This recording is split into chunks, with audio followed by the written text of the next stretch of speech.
जो हालात का जो जायजा लिया है, जो तस्वीर आपने पेश की है, यकीनन वही आज मुल्क के सामने है और हम सब लोग उसको देख रहे हैं, उसकी शिनाख्त कर रहे हैं।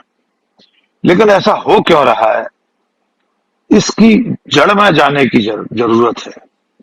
और जब हम इसकी पड़ताल करते हैं तो देखते हैं कि मुल्क में इस वक्त एक ऐसे हुक्मरान है जो खुद कपड़ों की बिना पर लोगों की पहचान की बात करते हैं।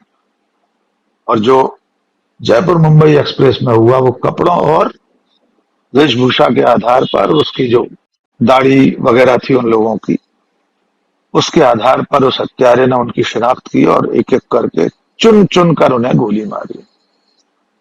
हम उस निजाम में हैं जिसमें संविधान की शपथ लेने वाला मंत्री देश की राजधानी में गोली मारो फला फला को ऐसे नारे लगाता है। हम उस दौर में जहां पर अदालतें ये कहती हैं कि ये नारा मुस्कुराकर दबाया गया था, यानी हेट स्पीच को और हेट स्पीच देने वाले को इस बिना पर अदालतें छोड़ रही हैं कि उसने मुस्कुराकर कहा था। ये किसी सभ्य समाज में न्यायिक व्यवस्था के ऊपर भी सवालिया निशान है। तो जिन इकाइयों से, जिन स्तंभों से, जिन खम्भों से हम ये उम्मीद कर रहे थे कि वो इस जमहूरियत को बचाने का काम करेगा, वो चारों के चारों खंभे भर भरा कर डहते हुए दिखाई दे रहे हैं, जिसमें चौथा खंभा हम और आप भी हैं बुशरा साहिबा, हम सब हैं उसमें। जी। यद्यपि हम बड़प्पन की वजह से हम अपनी तरफ से कह ही दे रहे हैं कि हम सब हैं, लेकिन कम से कम इस फोरम पर हम जो तीन लोग हैं, हम उस नफरती फौज में शामिल नहीं हैं जो मुख्यधारा का मीडिया कहलाता है। देश को इस हाल में पहुंचाने के लिए जितना जिम्मेदार एक खास तरह का विचारधारा परिवार है, एक कुनबा है, सत्ता में बैठे लोग हैं, उतना ही जिम्मेदार मुख्यधारा का मीडिया है, जिसे मैं मीडिया मंडी कहता हूं बुशरा जी। वो बोली लगाती है सिर्फ, और उस वक्त अपना धंधा करते समय वो ये भूल जाती है मीडिया मंडी कि ये उसके प्रोग्राम, उसकी हेडलाइंस, उसके थंबनेल्स आने वाले दिनों में किस तरह की नफरत की पैदावार खड़ी कर रहे हैं। उसका एक नजारा हमने चलती ट्रेन में देख लिया है। वो चेतन कुमार चौधरी कोई अकेला नहीं है, एक पूरी जमात, एक पूरी पीढ़ी इतनी जहरीली हो चुकी है कि उसकी निगाह में इंसान और इंसान की कोई कदर नहीं बची है। वो कब किसको मार दे, लिंचिंग की घटनाएं अभी कुर्बान साहब ने गिनाई, इतनी सारी घटनाएं हम सब जानते हैं। और उसके बाद हो क्या रहा है, मॉब लिंचिंग के एक आरोपी की जब मौत हो जाती है तो उसके शव को तिरंगे से, बाकायदा उसके शव पर तिरंगा उड़ाया जाता है।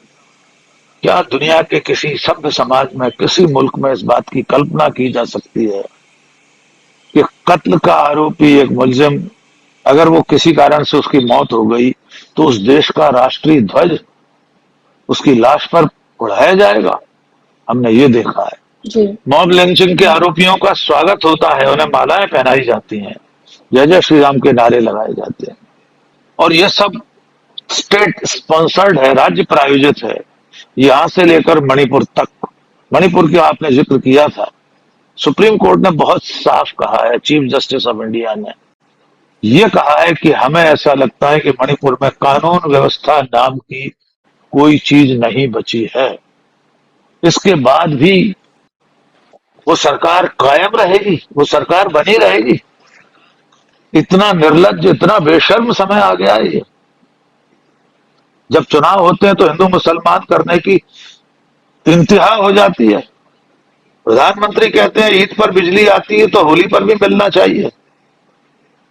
जब विभाजन करने वाली ताकतें खुद हुकूमत में बैठी हों तो वो नफरत चलती ट्रेन में भी आपको जी। मिलेगी, आपके घरों तक पहुंचेगी, मोहल्लों, चौपालों, गलियों और नूह के कस्बे और मस्जिद तक भी पहुंचेगी ये आग अब रुकने वाली नहीं है। जिंदगी कितनी खतरे में है बुशरा जी, कोई कहीं सुरक्षित नहीं है।